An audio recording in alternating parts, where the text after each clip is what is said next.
Hi, good morning or good afternoon, friends. Today's Tuesday, August 22nd, and just on a little lunch break. I think I've done enough at the office, and I'm gonna be taking my friend's kids to do some back to school shopping. But I was just sitting down and just having a reflection time, and on Friday I executed something that I thought of for such a long time, but it was like until you actually do it, you don't know if it's gonna work. So getting back into camping has brought a lot of peace and serenity, and it's the work week, and the van is back into regular mode, and it's just such a blessing that I have, without stressing myself about the large space I usually have for camping, that I was able to still utilize what I had and created a experience that brought joy, and I truly hope that you guys have watched my video and have taken a few nuggets from it, because I remembered during COVID when many people were not traveling, and specifically families, which I think was tough for children, for kids. My last child is 14, the oldest is 20, and the middle one, my one son, he's 19. And during COVID, I still took the time for us to do camping. I found that when they were out, how different they were than just being locked up in the house because they couldn't go to neighbors or whatever of you, right? So we did tent camping at the time. Everybody, the kids, the older ones had their own tent, and then myself and the baby, we shared a tent together. And it truly did spark, livelihood in them. So when I sit and I look back at, how it had just made, in such a chaotic time, life was still with some enjoyment, and it wasn't very expensive at all. In fact, it wasn't expensive. And so to know that I can have this experience without the the long setup. I mean, to put tents up, depending on the complication of the type of tent that you have, could take some time. So I like that I don't have to do that if I decide to do, a drive to Niagara at one of the sites there, or if I want to go to Albion Rouge, or if I want to go back to Leisure Time, or to Albion Hills, which I love Albion Hills. It has a river that goes through there, and I think you can even do fishing. I still want to learn how to fish, but yeah, you know, you can drive up to one of these sites. You know, it's safe.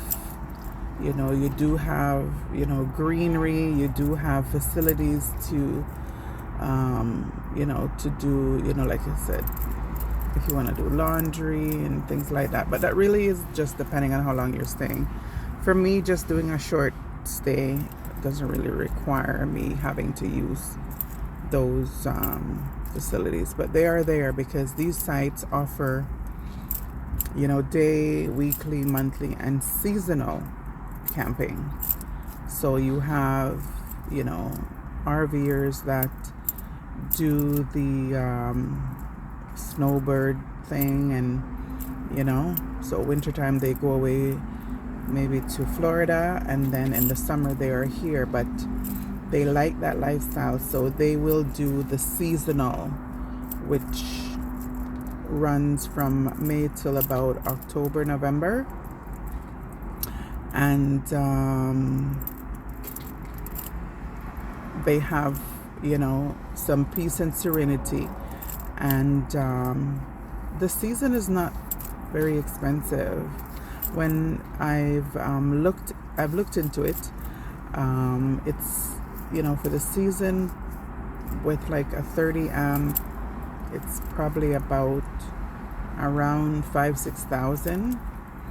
So think about it. If you have one of those big rigs, you know, a fifth wheel, which I love because I like the separation in levels.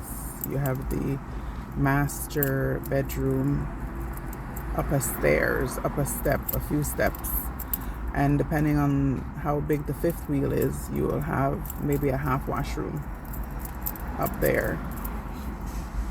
And then on the main level you have, you know, the main washroom, kitchen, living area, which doubles as, you know, like sleeping space as well. And then, you know, they have, you know, the outdoor space. You can have guests, you know, you have some grass area, your own fire pit. Some long-termers do decking for their space. So instead of having that grass patch, they would do, you know, a little deck and a little garden, and it's really nice. So I can take those trips still while I observe and think about, you know, for the future, you know, is that something that I'd be able to manage? I'll have to look into it because I've had the experience. An RV you can drive and everything is already in place. There's no setup required, right? With the RV, I'm still not sure, if you're not buying brand new, how reliable a used one would be in terms of issues with mechanical repairs. I don't want those things. And then you can have the travel trailer or pop-up, which you will attach to your vehicle. I can pull a trailer, I can pull a pop-up with my van. I already have a hitch on this van. I had a hitch on my other van too, because I used to tow my camper trailer with my van, and it was no issue because the trailer was not even 2,000 pounds, and I believe this vehicle will pull about 3,500 pounds. So, you know, I do still have options, even if I decide to get another camper trailer.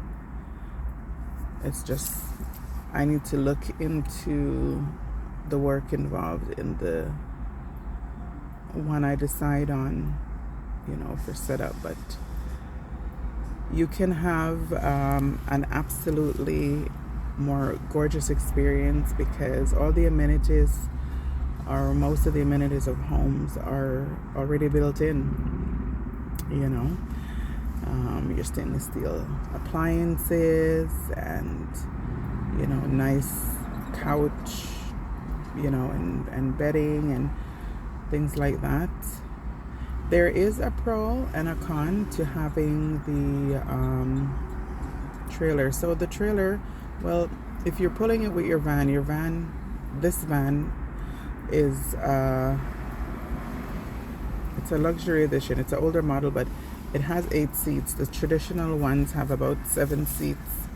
So you can carry yourself and 7 passengers while pulling a trailer. Whereas with the RV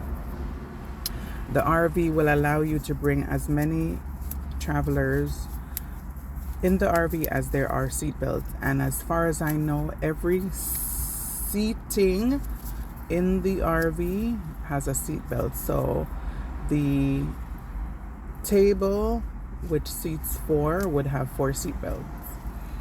The sofa, which many times doubles as a bed, will seat about 3 people.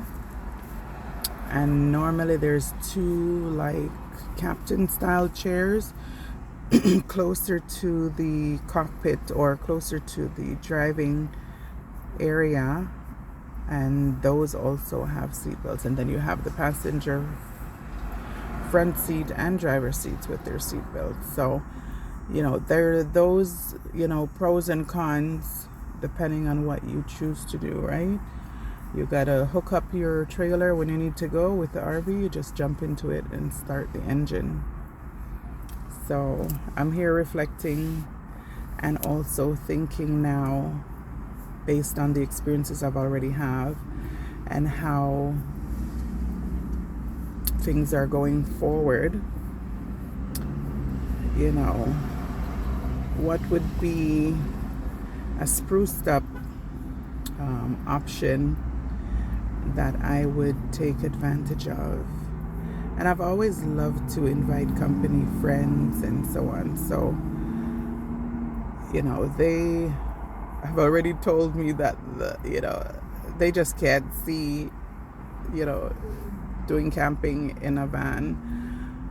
And so it really just depends on your mindset. But having a stand-up, accommodation with more of a glamping experience would probably attract more company on these trips. So I gotta look into that. But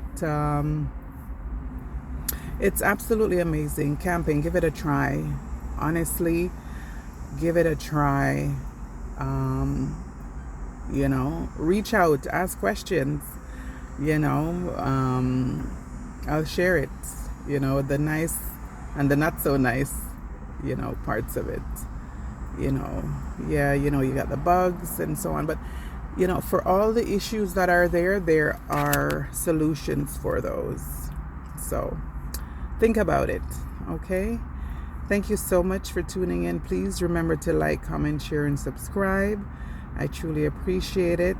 Stay safe and stay blessed.